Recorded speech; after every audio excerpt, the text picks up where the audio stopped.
அடுத்ததாக பார்க்கக்கூடிய ராசி யார்? மகரம். 3க்கும் 12க்கும் உரியவர். 7ஆம் இடத்தில் வருகிறார்.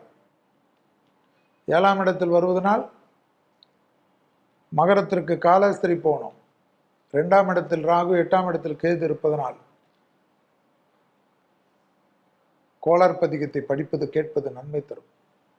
7.5 சனி போயிடுச்சு. வண்டி வாகனத்தில் வித்தைகள் கூடாது. அஷ்டமத்தில் இருக்கக்கூடிய கேது நரம்பு சம்பந்தப்பட்ட உபத்திரம், பிபி, லோ பிபி, தூக்கமின்மை, 3 நாள் 4 நாள் தூங்காமல் உட்காந்துக்கிறது, அப்படியே படபடப்பாய் அப்படியே சுருண்டு விழுறது. பார்த்துக்கங்க. மகரத்துக்கு ரொம்ப நல்லது நடக்கும்.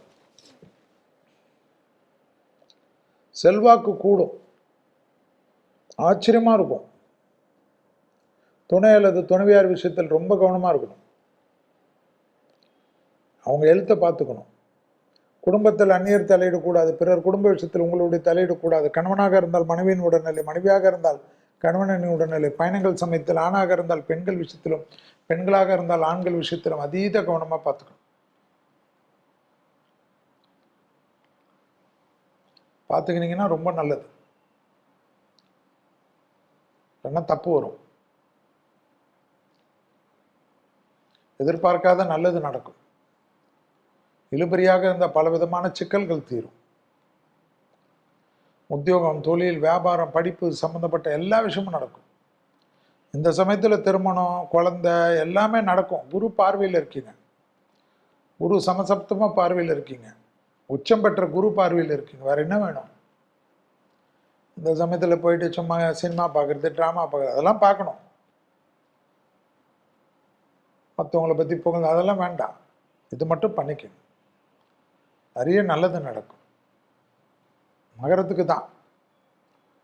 ஓகேவா? கண்டிப்பாக நல்லது, நிறைய விஷயம் நடக்கும். தைரியம் ஏற்படும். வண்டி, வாகனம், தொழில், உத்தியோகம், வியாபாரம், படிப்பு, புது முயற்சிகள், பெரிய இண்டஸ்ட்ரீஸ் எல்லாம் ஆரம்பிக்கக்கூடிய ராசியில் மகரம் வரும். நிறைய சுபபரியம் வரும். மகரம் இருக்கக்கூடிய வீட்டில் கல்யாண செலவு, அந்த செலவு, இந்த செலவு, வீடு கட்டுறது, குழந்தைங்க, இது எல்லா செலவும் வரும். நீங்கள் தான் பார்த்துக்கணும்.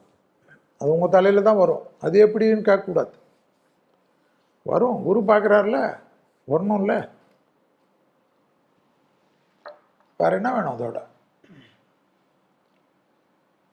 துணை அல்லது துணைவியார்கிட்ட வெள்ளை கொடியெல்லாம் காட்டக்கூடாது. வெள்ளை பெட்ஷீட் அப்படியே சுற்றிக்கணும். அப்போதான் நல்லது நடக்கும். இல்லைன்னா குடும்பம் கெட்டுடும்.